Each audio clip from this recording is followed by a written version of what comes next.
Hello and welcome to Mchuma Reviews. Thank you for joining us on this episode. Today we are looking at a 2014 Mitsubishi RVR. Join me as we have a look.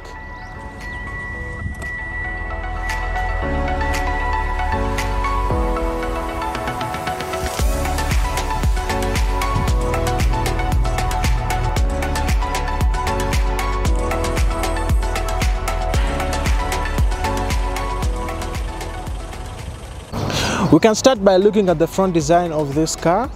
You get this traditional by xenon lamps of Mitsubishi. It's just the normal one that you get on their brands. And also this car does not come in fog lights, but there are those trim levels that comes with fog lights. So the front grille, it's kind of massive, you know, and there's a bit of black plastic exhausts. In some models you get chrome. Of course, you know, when you get the chrome trim, it means that that's a higher spec version. And of course the diamond grille of the Mitsubishi, so it makes the car feel a bit sporty. I love the look, by the way. It feels very aggressive. And of course on the other side you get, it's called a side view mirror. Right here at the back of the RVR, this is my driving position. As you can see, I barely have knee room, but I have enough leg room, by the way, and also the headroom is also nice.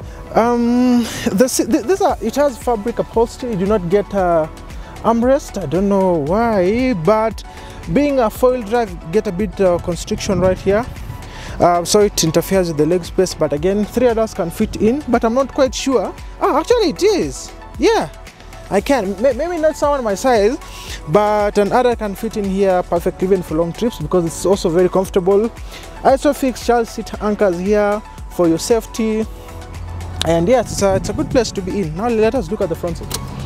Now right here at the driver's seat, it's a comfortable place to be in. I have enough legroom and headroom. I'm also very comfortable. This is a nice, by the way, this is premium fabric, and you can actually adjust the steering wheel tilt and telescopic. So depending on how your preferred ride height, you can adjust that. And this car does not come in with the radio, the infotainment, so you have to buy it in your aftermarket. And also you get the climate control here, which is pretty nice. And of course the gearbox, we're going to talk all about that when you do the test drive. And then optional, the full drive button right here, we're also going to talk more about it when you do the test drive. And then when you open up here, you get good storage, by the way, and also a 12-volt power outlet, and also a bit of constriction here, so that when you're charging, then you do not tamper with your cable. So basically nothing much going on. Just a basic steering wheel is actually leather and bit of plastic and chrome. So Mitsubishi did not really go in making this car more luxurious, but now they have to make it practical, because there's a lot of plastics everywhere. You know, yeah, there's a lot of plastic everywhere. The build quality is generally good, enough storage in the glove box, and also the automated side mirrors and all that, and also the central locking, and also you got the ASNG. We're also going to talk about that when you do the test drive. So I think it's much better than most of the basic cars that I've been in, and so let us take this car on the road and see how it performs.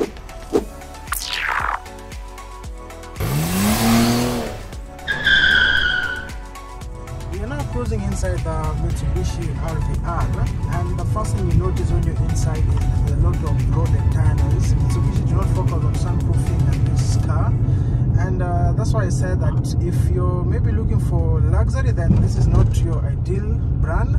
But if you're looking for practicality, then this is your car, because it has the optional four-wheel drive. Just the press of a button, you can actually press to choose either the car to have four-wheel or automatic. Therefore, the car will choose on conditions where it will need to have the four-wheel drive, or you can lock it on four-wheel drive, especially in areas where you need a lot of traction. So that's a really cool feature that I like about this Mitsubishi. And the ground clearance is just fantastic. There's no way that you're going to get stuck with this car. It has phenomenal ground clearance, and therefore when you're cruising, you will not have to worry about, you know, the high bumps and the uneven roads. You can actually do mild off-roading in this car, and you'll be very comfortable. So this car comes in a petrol naturally aspirated engine that gives you 148 horsepower, which, well, in figures is not a lot, but you know, when you think about it, it's actually just fine for this car. And it is made to a 5-speed CVT gearbox that you can actually shift tectonically. I mean, you know, for this car, it's not really set for performance, but it's just set for your daily drive and cruising. Paired with gearbox, you get an average fuel economy of about 8 liters per 100 kilometers. And also, if you consider the fact that you can actually drive it in either four-wheel drive or front-wheel drive, you know that also affects fuel economy. So now it will depend again on how you as a driver you cruise in your car.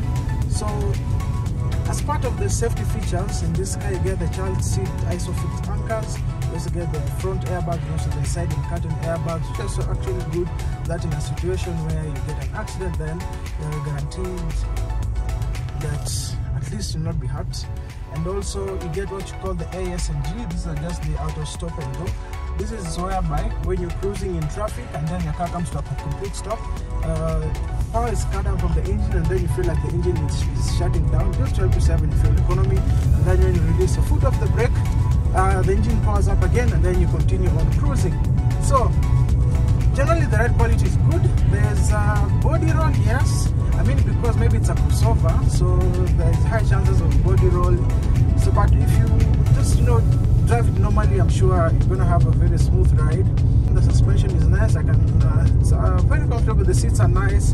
I'm very comfortable right here. It has independent both front and rear suspension, and therefore when you go to Bundubashi, then you're gonna have a good off-road experience. If you're a person who loves doing long road trips, this car has a 60-liter fuel tank, and therefore I think, yeah, you can even drive to Mombasa just on one tank. So then you're guaranteed that even you can do long road trips when you have this Mitsubishi RVR. This particular does not have a stereo, so the person who will buy this will have to install an aftermarket one. But I mean, of course, they normally come in Japanese whatever, so it'll just be good when you buy an Android when you buy a modern one. So thank you for watching. Shout out to Aminika for giving out this car. So tell us in the comment section maybe what was the best part of this car, and tell us also another car that you want us to review. So see you on the next video. Adios.